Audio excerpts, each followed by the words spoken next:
জগৎবল্লভপুরে মাঠের মাঝখানে একটি মানব কঙ্কাল উদ্ধারকে ঘিরে চাঞ্চল্য। ঘটনাটি ঘটেছে হাওড়া জগৎবল্লভপুরের অন্তর্গত মাজু অঞ্চলের ফিঙ্গাগাছি এলাকায়। পরিবার সূত্রে যেটা জানা যাচ্ছে, মাজু এলাকার বছর ৬৫ ব্রজনন্দ গোস্বামী নামের এক মানসিক ভারসাম্যহীন ব্যক্তি গত ৬ দিন ধরে নিখোঁজ ছিলেন।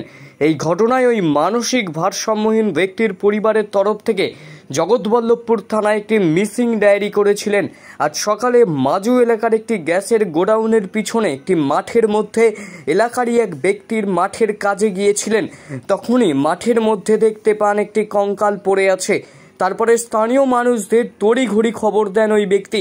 স্থানীয় মানুষজন নিখোঁজ ওই ব্যক্তির পরিবারকে খবর দেয়। নিখোঁজ ওই ব্যক্তির পরিবার ওই কঙ্কালটি দেখে চিহ্নিত করেন যে ওই কঙ্কালটি তাদের নিখোঁজ হয়ে যাওয়া ব্যক্তির, কারণ ওই কঙ্কালটির পাশে একটি ধুতি ও গামছা পড়েছিল, যেই ধুতি ও গামছাটি মানসিক ভারসাম্যহীন ওই ব্যক্তির। এই ঘটনার খবর পেয়ে ঘটনাস্থলে পৌঁছায় জগৎবল্লভপুর থানার পুলিশ। ওই কঙ্কালটি উদ্ধার করে নিয়ে যায় ময়না তদন্তের জন্য। জগৎবল্লভপুর থেকে নিজস্ব সংবাদদাতার রিপোর্ট, জেবিপি নিউজ, জগৎবল্লভপুর। তো আমরা সবাই মিলে মাঠে গিয়েছিলাম। মাঠে গিয়ে দেখলাম এই রকম পরিস্থিতি। পরিস্থিতি বলতে এখানে কিছু পাওয়া যায়নি, শুধু বডি আছে। বডির মধ্যে কোনো মাংস কিছু নেই, শুধু হাড়, মানে যে হাড়গুলো আছে সেই হাড়গুলোই পাওয়া গেছে। কোথায় এটা? কোথায় এটা ফিঙাগাছি মাইতিপাড়া, মানে মাজু? হ্যাঁ মাজু, জগৎবল্লভপুর মাজু ফিঙাগাছি গ্রাম। প্রথমে কে দেখেছে বলতে পারছি না, সবাই গিয়েছিল। এবার চাষ হচ্ছিল, এবার সেখানে ট্রাক্টর হয়েছে, কোনো মানে কীভাবে খবর পেয়েছে জানি না। তো সবাই গিয়েছিল, তার মধ্যে আমিও গিয়েছিলাম। দেখলাম যেটা, সেটাই ঠিকভাবে চিনতে পারছি না। সেটা আমার বন্ধুর বাবা বোজানন্দ গোস্বামী। 13 তারিখ রাত থেকে। হ্যাঁ, আমরা সেই দিনকে তার পরের দিন সকালবেলা গিয়েছিলাম থানাতে, মিসিং ডায়েরি করেছিলাম। সেটা মানে ভালো করে তো চেনা যাচ্ছে না, ওনারই হতে পারে, কারণ ওখানে তো যে হিসাবে বলেছিল ধুতি পড়েছিল, ধুতিটা আছে। পুলিশকে জানিয়েছিলাম? হ্যাঁ, পুলিশ এসেছে? পুলিশ আসেনি এখনো। কি নাম আপনার? আমার নাম রিন্টু দলু। বলছি কি কবে থেকে নিখোঁজ? এই 7 দিন। আচ্ছা, এখন বডিটা কোথাও পাওয়া গেল? হাই বেনাগাছি গোড়ায়। কোথায় এটা? এটা মাজু কোথায়? এটা ফিরে গেছি কি করেও চলে, মাথার গরমে চলে গেছে। আচ্ছা, কি মনে করছেন ওনাকে কি খুন করা হয়েছে? না, খুন করেনি।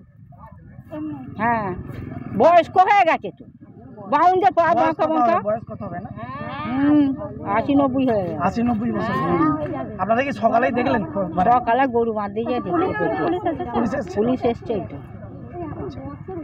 কি নাম আপনার? আমার নাম সমিতা দলু। এই জায়গাটার নাম? ফিরে গেছি। আচ্ছা, ওনার নাম কি? খ্যাপা দলু, খ্যাপা বাউন। বলতে আমাকে এখানকার স্থানীয় মানুষ ফোন করেছিলেন যে এরকম একটা ফিঙাগাছি গ্যাস ফ্যাক্টরি পিছন দিকে একটা বডি পড়ে আছে। এটা মাজু এলাকা, আর আমাদের বিধানসভা হচ্ছে জগৎবল্লভপুর। আমি সঙ্গে সঙ্গে এখানে আসি, বাড়ির ফ্যামিলির লোককে নিয়ে এসে ওখানে দেখলাম। ফ্যামিলির লোক বললো হ্যাঁ এটা আমারই বাবা। এনার নাম হচ্ছে ব্রজনন্দ গোস্বামী। ইনি 13 জিডি হয়েছিল, ভারসাম্যহীন ছিলেন ব্যক্তি। একে নিখোঁজ অবস্থা ফেসবুক সব করেছিলেন। 13 তারিখে একে পাতিহালেও দেখা গেছিলো, কিন্তু আবার রিটার্ন এসেছে এইদিকে।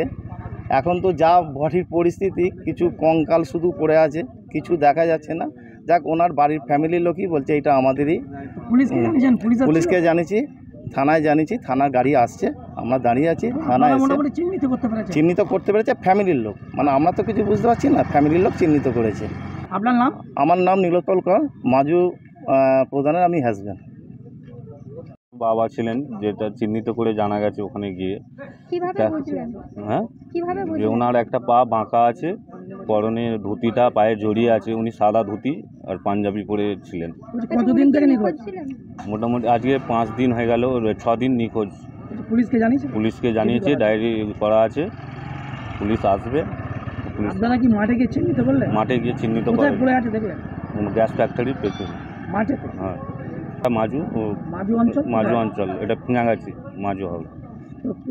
পুলিশকে জানাননি? পুলিশকে জানানো হয়েছে, যেদিনকে গেছে রাত্রেবেলায়, সেদিনকে সকালবেলা গিয়ে পুলিশে ডায়েরি করা হয়েছে। আজকে পুলিশকে জানানো হয়েছে, পুলিশ আসবে বলেছে। কিন্তু আপনারা কি কনফার্ম চিহ্নিত করেছেন? চিহ্নিত করা হয়েছে, ওটা কনফার্ম চিহ্নিত করা হয়েছে। আপনার বাবা? হ্যাঁ, না, আমার বাবা। কি নাম আপনার? আমার নাম সৌরভ গোস্বামী। আপনার বাবার নাম? বোজানন্দ গোস্বামী।